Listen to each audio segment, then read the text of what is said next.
Hi everyone, I'm John C. Morley, the host of the JMOR Tech Talk Show and Inspirations for Your Life.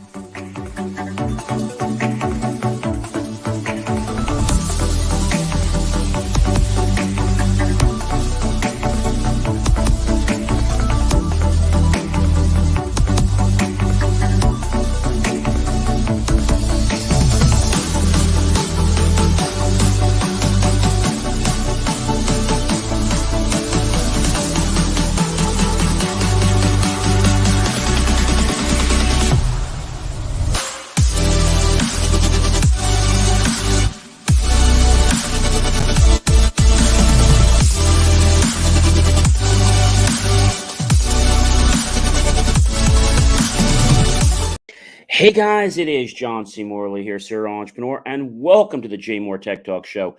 It is June 16, 2023, friends, and I cannot believe we only have 2 Fridays left in the month of June. If you're new here, well, then grab your smartphone and go ahead to your camera app, point over the QR code like so, touch the yellow ellipse, you'll get my link tree like so, and that'll be pretty cool. Otherwise, you can just go to believemeachieve.com. We've got an amazing show for you guys here tonight, which I know you're definitely going to, how can I say, really appreciate. And I've got to tell you that, there's a lot happening right now. I mean, an awful, awful lot happening.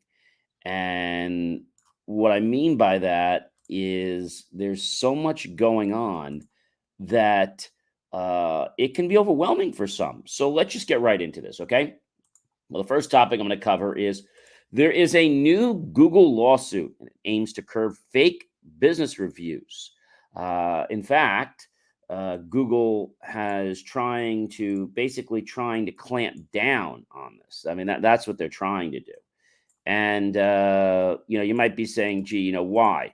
Well, when there's a lot of misinformation out there, it obviously doesn't make Google look good. It doesn't make the people look good. And I see that as a big problem. So Alphabet's Google division on Friday today sued a Los Angeles man and his companies in San Jose, California in federal court, claiming he created hundreds of fake business listings on his platform and sold them to real businesses to lure in unsuspecting customers. Fake reviews have been a recurring problem, Google has said, for a very long time, and HU did not immediately respond to a request for comment. Google's lawsuit said HU creates sham businesses that appear in its search engine and Google Maps using an elaborate set of props to verify them on video calls with the tech giant's agents. Isn't that terrible that they're doing stuff like that? So Google said, and I quote, "HU buys thousands of fake positive reviews to make the business appear legitimate. He then allegedly sells the profiles as leads to real businesses in the same fields, which receive contacts from potential customers who reach out to fake businesses." That's terrible. Google said, and I quote, "HU created more than 350 false profiles, having close to over 14,000 illegitimate reviews." The lawsuit accused HU of false advertising, unlawful business practices, and violating Google's terms of service. Google asked the court for an unspecified amount of money damages and in order to block HU's alleged misconduct. That's sick. That is really terrible that somebody would go ahead and do that. I mean, I'm sorry. I think that is really, really bad. Well, if you're concerned about those hefty fees that will amount when you buy tickets from either Ticketmaster, SeatGeek, Live Nation, and many others, well, thanks to our President Biden, guess what? They now have to disclose the fees up front. So it puts an end to those extra fees that consumers can't see and suddenly get charged for at the billing process time. President Joe Biden held a meeting just Thursday this week to announce the good news, and Biden said that the solution to what he calls junk fees is now all in the pricing. This was a great move. I think this was something that needed to be done for a long time. And I'm happy to see that this is definitely going to be resolved. And hopefully, this sticks for all the other companies that are selling tickets too, because I always thought it was a sham how they could just charge you whatever they wanted. And then, it's like, oh, well, that's a processing fee. A lot of companies do this. We know we have a shipping and handling fee. Okay, my shipping and handling fee is $14. It's not $1,800. It's not $50. It's not 20% of the ticket fee. You get where I'm coming from, right? So I have to give a kudos off to our president for doing that, and anyone else that had responsibility for taking part in that ruling to make sure that we actually know the true fees that we're being charged for our tickets before we ever put any cash down on the line. All right, guys. So that's definitely one we have to think about. So if you right now are thinking about playing any type of new video PC game, well, think again, because you may now have to upgrade your computer because these games require SSDs. And if you are not familiar what SSDs are, so that's a type of drive that stands for solid state drive, and it works strictly with no moving parts. That means all solid state storage. Pretty cool. It was first introduced by SanDisk in 1991, and of course, many other people jumped on the bandwagon with their version of it as well. So again, if you're going to be, wanting to play these games, you're probably going to need to put in an SSD, or in a lot of the newer computers, you're going to need to put in an NVMe M.2. So you're probably saying, John, what is an NVMe? Oh, that's a great question. So NVMEs are non-volatile memory express, basically cards, where they're like they're like memory chips, and you put them in your computer. And again, non-volatile just means the storage doesn't get erased when your computer turns off or reboots. The express part refers to the fact that the data travels over the PCI Express interface on your computer's motherboard, and that happens quite quickly. So if you're wondering how much is a 1 terabyte SSD drive, let's see, an M.2 going to cost, well, they're not terribly crazy. You can get a Samsung 980, which is their 1 terabyte PCIe 3.0 by 4, for just a little bit, I'm going to say south of $50, so $44.99 plus tax. And so that's about what the ranges are. You can even go and get their Western Digital Black version, which is another company, and theirs is just going to be a little south of $60. So this is where things are going. We can't wait for hard drives to access data anymore, because that could affect the game, that could affect the performance, and thus that might change your opinion of whether you want to play that particular game again. So SSDs are not new. They've been around for a while, and that's the solid state drives. But then we moved into the NVMEs, like I was mentioning to you. And so the NVMEs are basically the newer version of the SSD, because an SSD card typically is about the same size as a regular 3.5 hard drive, but it's a lot thinner. Okay, remember, there's no moving parts. And the thing that you have to realize about these drives is that they are only as good as the quality of the chips. So you want to make sure you choose a name brand company like Samsung or something like that. You don't want to get a knockoff company, because if you do that, well, you're going to be unhappy. True story, ladies and gentlemen. Many years ago, when I was building a PC with the first, let's say, generation of SSD, I remember mine was a 128 gigabyte, okay, SSD. Now that's not a lot compared to where we are today with 990, 985, and 1 terabyte. I'll tell you that the company I bought it from wasn't really important, but I put it in there, and I remember that drive being in there for, I don't know, maybe a year, maybe a little more.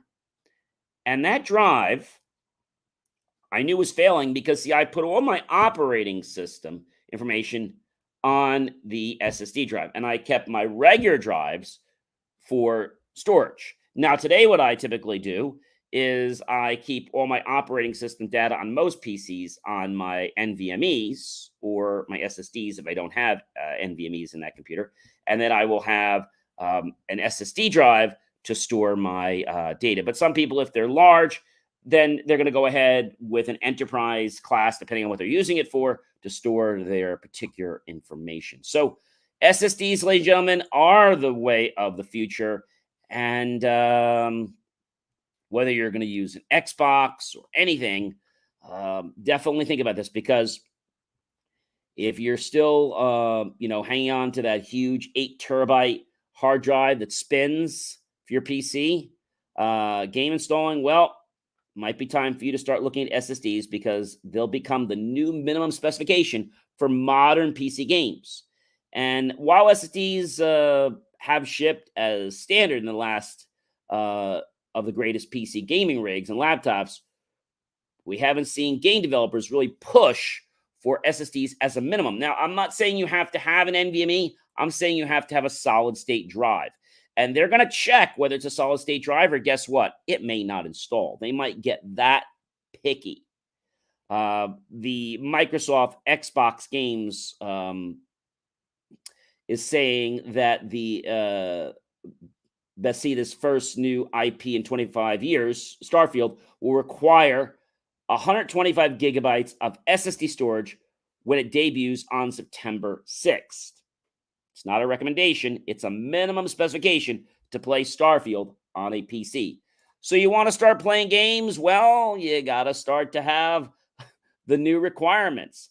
And a single game isn't a trend anymore. But at the same time, CD Projekt Red also revealed that it's bumping the minimum specs for Cyberpunk 2077 to require an SSD at minimum, and phasing out all HDD support, hard disk drive support, in case you're wondering where that comes from.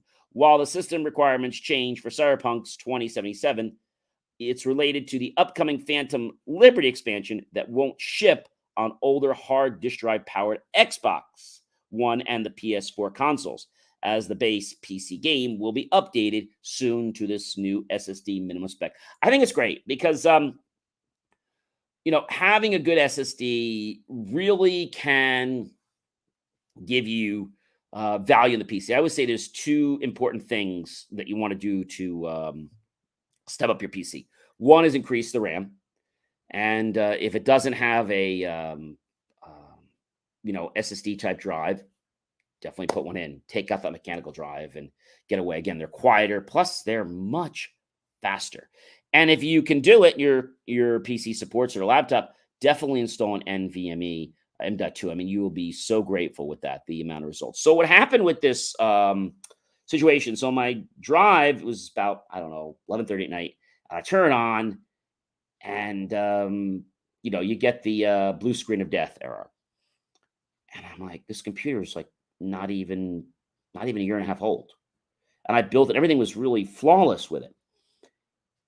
And sure enough, I went in, I checked the BIOS, and it didn't recognize the SSD drive anymore. It was like just not there. It's like, oh, you gotta be kidding me. I tried to put the drive into another machine, just to see if I could spin it up. I couldn't. So I could do hard drive recovery on it, but I really didn't need to because all my data was on the other machine drives. And all I had to do is basically install Windows again, and then just remap to, where the data files were, and it worked just fine. Now that happened. Now you're probably saying, John, how much was the SSD drive? So this was about, oh gosh, I got to say this is probably about 15 years ago, right? Yeah, about. Yeah, roughly. I'm trying to think the exact date. Um, Trying to think what it was. When wait when let's see, when was the first SSD drive? The first SSD drive came out in 1991. So you're probably saying, so how much was an SSD drive in 1991? SSD drives, they weren't cheap. Um, they were selling a 20 megabyte SSD drive in 1991. I think I put mine in right around 1995, and they're saying they were $1,000. Okay, which is insane. I mean, absolutely, absolutely insane. And so when we got into, let's say a little bit later down the road, we could get a 128 gigabyte drive. And I think that was costing me right around $200, roughly. And so this is the thing that was really strange is that, I'm not going to give you the manufacturer, but it was a pretty well known manufacturer. But because of the bad experience I had with this company, I don't ever want to buy any drives from this company again. I don't even want to buy memory from this company. And so all the other companies were not trying to make a cheap SSD. This company was one of the very few that was trying to deliver an SSD drive that was affordable.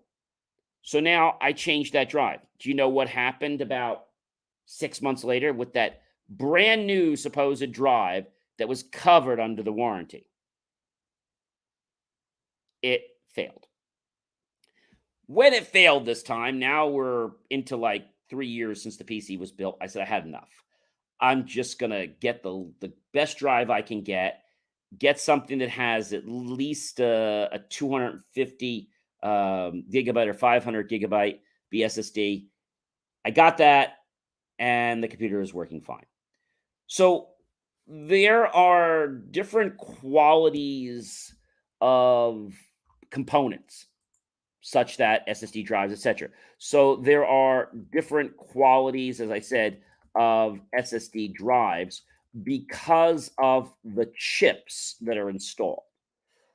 So the thing about an SSD drive is that you probably figure, well, if they don't have moving parts, then they're all the same. Well, wrong.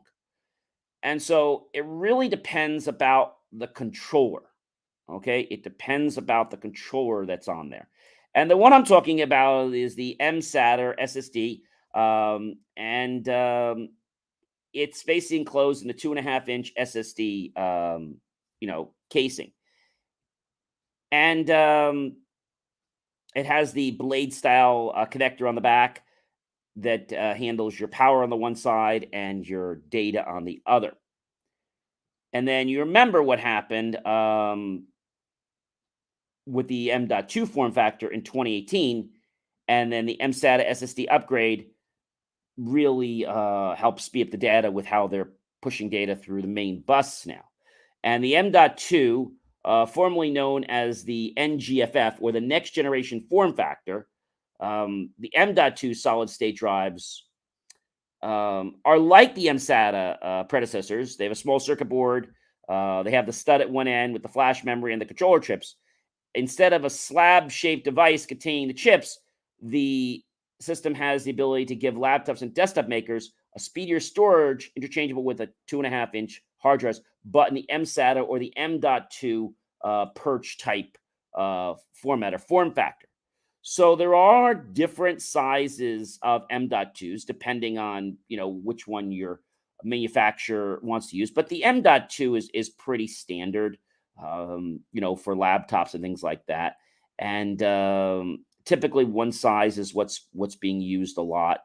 And so there are basically different types of flash. So NAND, NAND, is a term for silicon chips that comprise the actual storage on the solid state drive.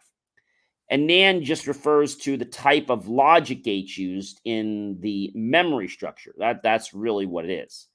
And this kind of memory is non-volatile, as we said. And we said that what that means is that if the power to the computer is lost, even for a second, it will lose all of its data. That's what non-volatile means. The makers of NAND and SSD may not particularly correspond to actual brands of SSD. That doesn't have to be, on plane for that. But for the most part, the makers of NAND is not a factor for an SSD purchase. So there are different kinds of NAND, okay? And people say, oh, I just want to get a NAND. I want to get a drive that's cheap. So you have something called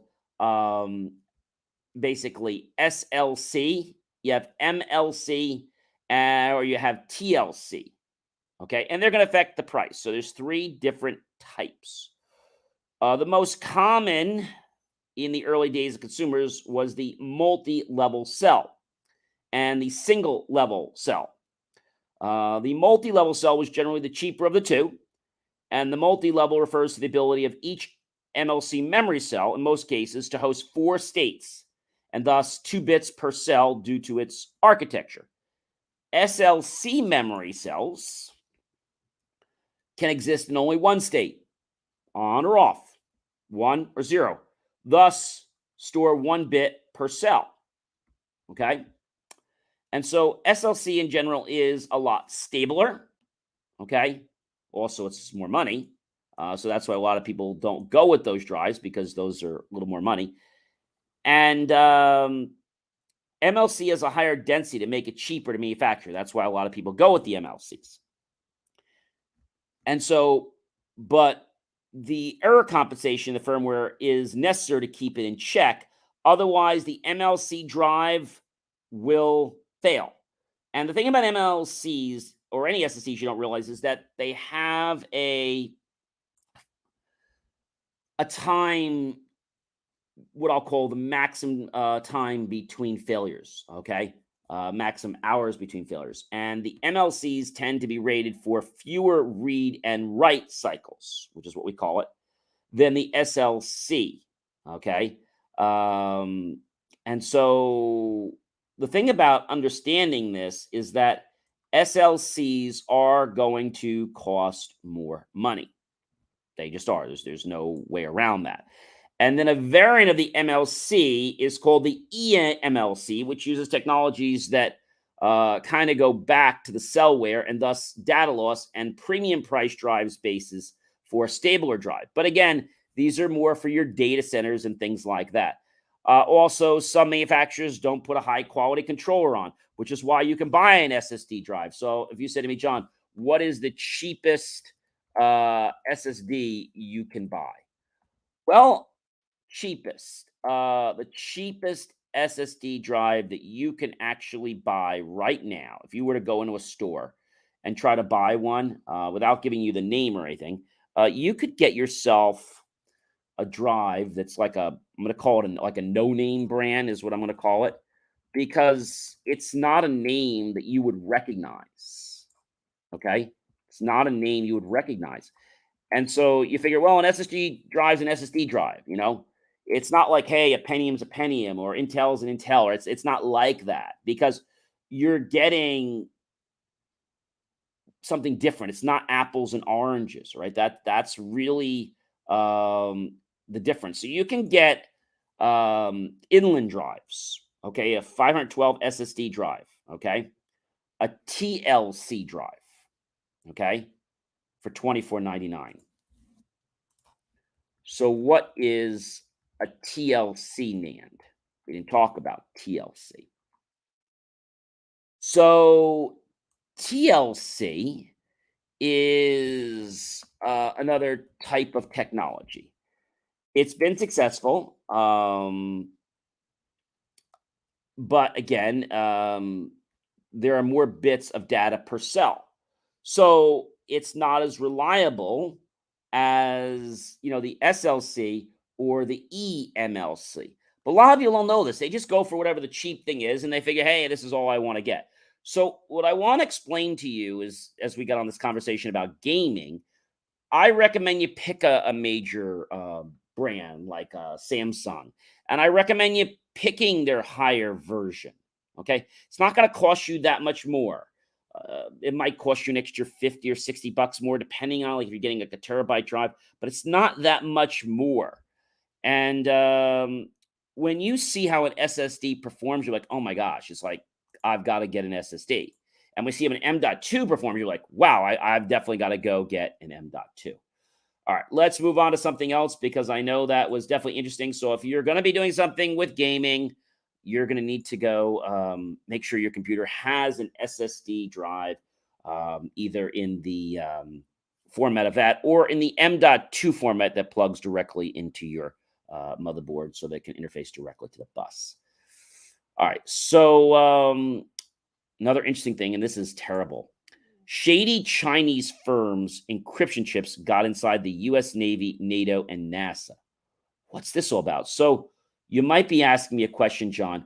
What is NATO? All right, so NATO is the North Atlantic Treaty Organization, also called North Atlantic Alliance, and it's an intergovernmental military alliance between 31 member states, 29 European and 2 Northern American, established in the aftermath of World War II. The organization implemented the North Atlantic Treaty, signed in Washington on April 4th in 1949. So they've been around for a while. So what exactly is going on? Well, what's going on is something that is it's terrible. And if you're saying to me, John, how did this happen or what's going on? I'm going to share this with you. So what happens with the same thing happened with these chips is people are such in a rush to get their technology to market. Like the reason that these chips that I had failed is because they never went through a proper R&D. They just wanted to get them to the market so they could make money on them. That's the bottom line. And so, yes, I did buy something new, but it wasn't really tested for anything. You know what I'm saying? It wasn't really tested. And because it wasn't tested, that's a problem. So there was a shady Chinese firm's encryption chips that got inside the Navy's NATO. And if you're saying to me, hey, John, what is this? So whether we're talking about TikTok to Huawei routers to DJI drones, there is tension between China and the U.S., and it's made the Americans and the U.S. government very concerned about Chinese-owned technology. But thanks to complexity of hardware supply chain, encryption chips sold by many subsidiaries of companies specifically flagged in warnings from the U.S. Department of Commerce for its ties to Chinese military, they have found ways to make sure this doesn't happen. Now, in July of 2021, the Commerce Department of the Bureau of Industry and Security added Hangzhou, China-based encryption chip manufacturer Hulan Microelectronics, also known as Sage Microelectronics, to its called entity list. This is a list you don't want to be on. A vaguely named trade restrictions list that highlights companies acting contrary to the foreign policies interests of the United States. Thus, they could have things on there that could eavesdrop on you, etc. There was a company a while back that was making cameras, and because of their cameras, they are not permitted, nor their IP recorders allowed in the United States to any facility that is a school or government location. It can be used in private all you want, but it can't be used in anything government. And if you're a private company doing work for a government entity, well, then that's going to be considered illegal for you to have that as well. There was a disconnect between the Commerce Department warning and the Western government, but somehow these chips got in, and they got in pretty deeply, ladies and gentlemen. So what does that mean to us? I mean, the Navy, NATO, and they got into NASA. I mean, how does that happen? And so the one of the chip was the NATO chip, and they found multiple security vulnerabilities. And it was the first firmware of Verbatim. They used a secure USB thumb drive, and one allowed them to quickly bypass a fingerprint reader or a pin on the drives and access any administrative password that had been set for the drives, a master password feature designed to allow IT administrators to, yes, decrypt the drive. Another flaw was you could also use brute force. In just about 36 hours, you could get into their devices. So when many people had reached out to see what was going on regarding the NATO chips, iStorage, the UK-based encrypted hardware drive maker, um, basically said that you know that users don't have to trust Hulan or its NATO subsidiary because the private keys used to encrypt and decrypt data stored in them are generated and stored by a separate chip that comes from a different France-based manufacturer. The NATO chip never stores that key. Now, I can understand all this, but the bottom line is I don't trust them. I don't trust them. And we have to be more vigilant because let's just say, for example, a thumb drive got used at NASA, right? And we all know that they load data on these things. Sometimes there's manuals on them. I mean, those drives should be like flashed out, but a lot of times they have a security program on them so you can use them. But what's to stop that drive when you load it, okay, to potentially having something on there that when you run it, it runs something else? And you might say, well, gee, their endpoint protection systems should catch this. They should catch this, but what if they don't? Right? So just something to be vigilant about. I just thought I should bring that to your attention. So if you are wondering again, what is the company that you want to stay away from in this sense? This company, Huawei, was one of them. The other one that I just mentioned to you, the Inito, INITIO. And as I said to you, there are DVD and cameras banned in US from China. Okay. And if you're wondering why, it's because they don't act in the proper accordance. So Huawei had already be banned by the FCC. ZTE and Hikvision had many sanctions, and the FCC moved to withhold authorization. And this can possibly keep some products off the shelves. But hey, if people are trying to get things at a cheap price or they buy them at a gray market, they don't necessarily care about these things. They don't realize the implication. Because here's what can happen. So you get one of these systems in your place, right? And the first thing I noticed before this even became an issue, I noticed that you could go online and download an application that would allow you to reset the password. Reset the password to the system by just downloading one program.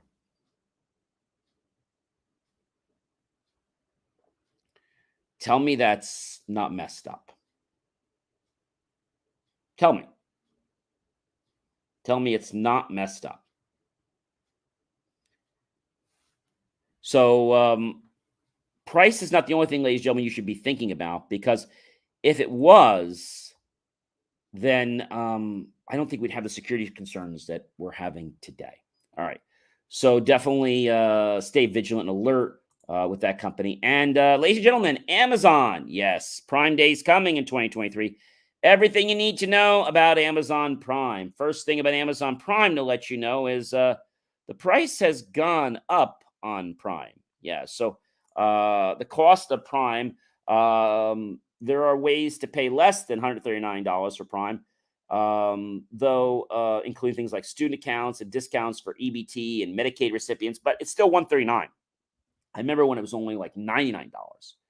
You can get a 30-day free trial, but what does all this really mean? So they are trying to get people to have like an early holiday shop. So they have they call it Christmas in July is what they call it. And last year it was around the 12th or the 13th. So it should be coming up soon if they're going to do it at the same time. And Prime Day is supposedly a day when any Prime member, and if you're not a member, you can sign up for 30 days and still take advantage of the discounts, which started back in 2015 as a celebration of Amazon's 20th anniversary, billed as a one-day only event filled with more deals than Black Fridays ever did for Prime members around the globe. And the first Prime Day wasn't exactly a huge success, as you may or may not have known, and the company's stock of sale items quickly sold out, and wait lists filled up immediately, leaving people with very few options. So the following year, Amazon kind of got their act together, and they really stepped it up higher than your major stores that we see on our highways. So Amazon has not told us when it will be. It was July 12th or July 13th. It probably is going to be the same period, but who knows what they're doing. And in recent years, they only let people know 48 hours before the two-day event. I would think they're going to keep it the same. I would think. I mean, I know it's on like the national calendar, but who knows? Amazon could do whatever the heck they want. How often is Prime Day? Prime Day is a once-a-year chance for Amazon to drum up Prime subscriptions as well as sales during the slow summer months. And in 2020, it was delayed until the fall due to the COVID. But in 2021, it returned to the summer and slightly earlier than usual in June. And last year, Amazon decided to go all out with two events, Prime Day in July and early access sale in October. So we really don't know what they're going to do, but I just wanted to bring that to your attention so you don't have to pay that full amount of money. All right, guys, we got one more interesting story for you. So whether you're traveling locally or you're going somewhere across state, the I-95 collapse was a tragic reminder that the U.S. bridges are still built, yes, ladies and gentlemen, without fire safety. How can you build a bridge that is able to be destroyed by fire? Like, how can they not have protections for that? So after the fatal crash that brought down the intersection of I-95 in Philadelphia, shocked the public. And they all want to know how a 105-foot span of roadway could just collapse. And so now this is becoming an issue. And so the thing is, in the first 15 to 20 minutes of the fuel blaze, the temperature got hot enough to soften the steel until it warped and bent. The steel girders in the I-95 overpass reached 1,800 degrees Fahrenheit, according to Codor, and 1,000 degrees Fahrenheit steel will retain only 50% of its strength at room temperature. That's an interesting fact. And so by the time it hit 2,800 degrees Fahrenheit, the steel can only hold on to 20 to 30% of its strength. So guess what happens? It buckles. And unable to support even its own weight. Thus, it collapsed. So fire installation will delay heat from reaching the steel for an hour or an hour and a half. By then, firefighters should be able to put out the blaze. So I think that definitely would have helped. But why is it that it wasn't done? I think people just didn't think about it. They didn't realize, what was going on. And we never seem to think about what we should do until there's a problem. Isn't that right? It's like we never think about security. At least a lot of people don't. I mean, I'm in the field of it, but a lot of people don't think about it because they're like, hey, it's probably never going to happen. And I think having those views are great, but when it happens, what do you do? I mean, it's like, I guess we should have thought about that. Yeah, I guess we should have thought about that. So does this come down to our lawmakers? Does it come down to the government? Does it come down to the community? Who does it come down to? The builders? I think it really comes down to the architects of the bridge. Because if you're building something and world disasters happen, you should have something on there. And then a standard should be imposed. I mean, I'm thinking that the bridge should have a 2-hour, a 90-minute to a 2-hour delay point so that it doesn't cause damage. That's why we have certain doors, right?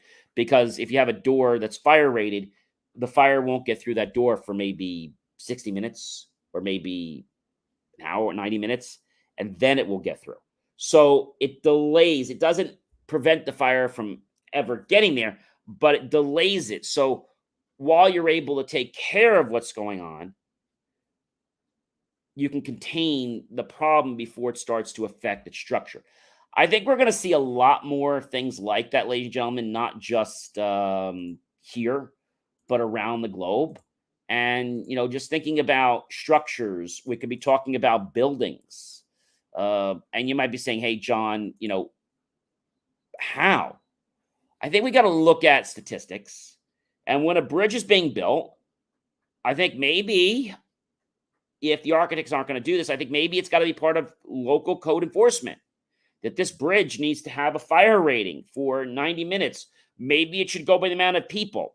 If this is a bridge of X, then it should have a 90-minute rating. If it's a bridge of this, maybe it needs a 2-hour rating or a 3-hour rating, depending on the probability that the fire engine might not be able to get through there. So, for example, in the middle of Midtown, in a busy time, if they can't get the fire engine there quick enough, they need to be able to have maybe a 2-hour window on the bridge. I'm just speculating, but you see where I'm going?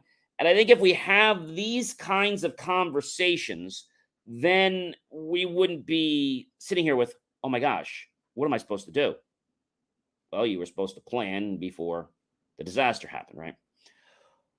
Well, ladies and gentlemen, I am John C. Morley, serial entrepreneur. It has been an amazing, of course, privilege, a pleasure, and an honor to be with you this fantastic Friday, June 16th.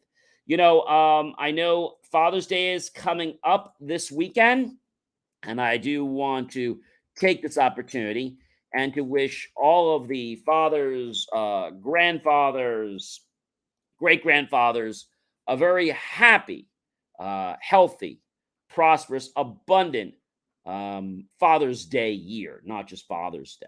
And people say, John, when was the first Father's Day?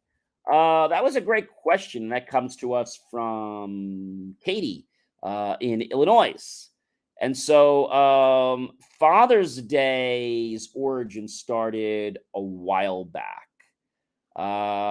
It actually started, so the holiday piggybacked off of Mother's Day, which began a commercial holiday in 1908. And by 1914, Mother's Day was made official by President Woodrow Wilson. Okay. And so, according to history.com, after hearing Mother's Day sermon in 1909 in Spokane, Washington, a woman was inspired to create a similar holiday that celebrated fathers. Sonora Smart Dodd, who was born in 1882, recognized as the founder of Father's Day. Dodd, who died in 1978, was raised by a twice married, twice widowed Civil War veteran with 14 children. And as a result, she wanted to honor loving service of fathers. So people say to me, hey, John, how should we celebrate Father's Day? Well,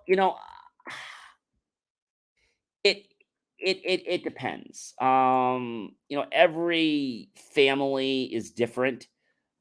I think really, you could do a barbecue. A lot of fathers like to do barbecues, maybe you take them out to dinner or something. But I know a lot of fathers don't want to go out to dinner. They just want to barbecue, watch the game, and stay home. Or maybe it's doing something if you're working on a project together.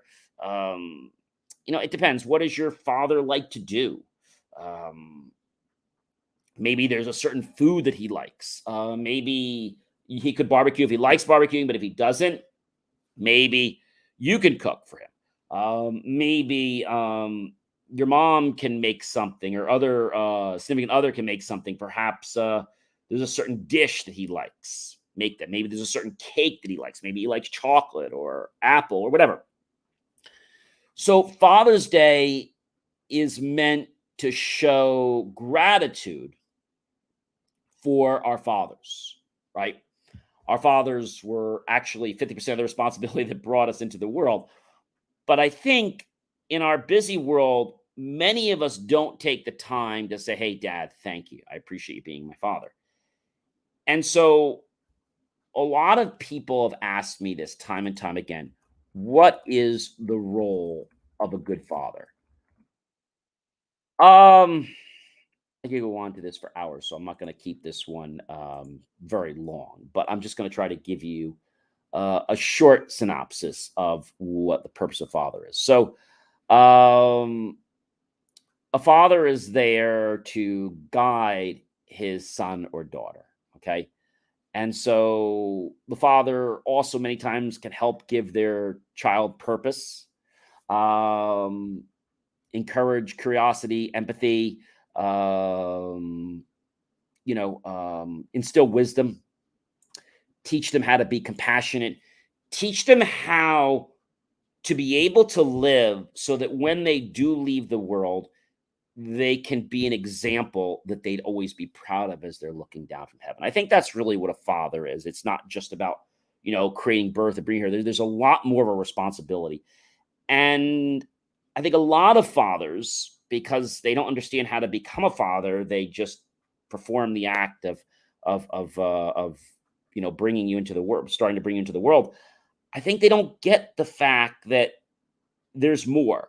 Like they should be sharing in what you do, whether it's recitals, whether it's games. And a lot of times the son or daughter wants to be part of the father, but maybe the father doesn't have anything that they can share.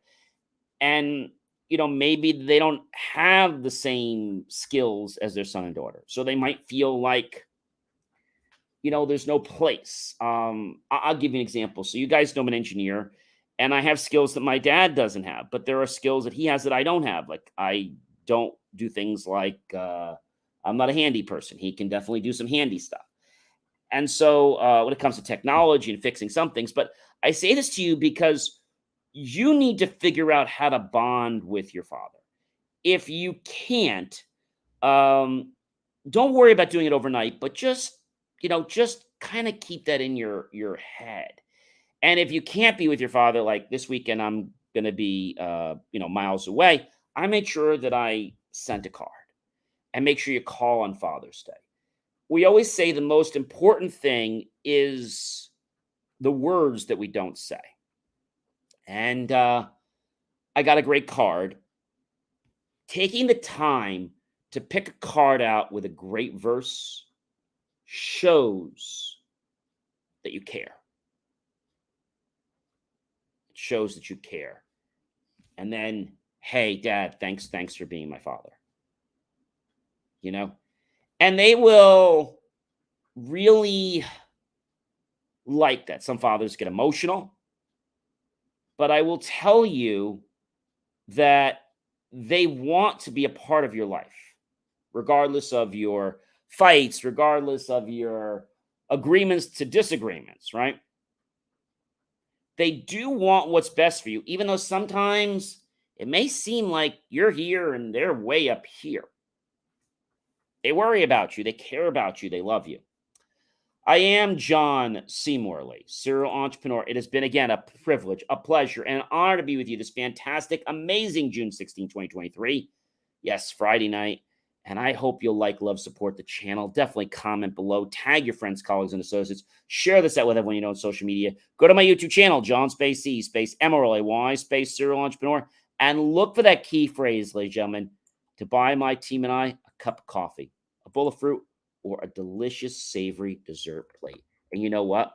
Either way, we'll be grateful with those pennies and dollars you invest into us, because we'll put that into new hardware, new technology, new equipment, new software, even new facilities to give you the most jaw-dropping motivational content to make you a better version of yourself. Have yourself a great rest of your night. Enjoy a very relaxing, peaceful, abundant, grateful, and amazing Father's Day weekend with your fathers, grandfathers, and great grandfathers. And remember to spend time with them, especially your grandfathers, because time on earth is precious. So let's make sure that we show people how we feel, because once they're not here anymore, we can't. Have yourself a great weekend, everyone. And again, happy Father's Day.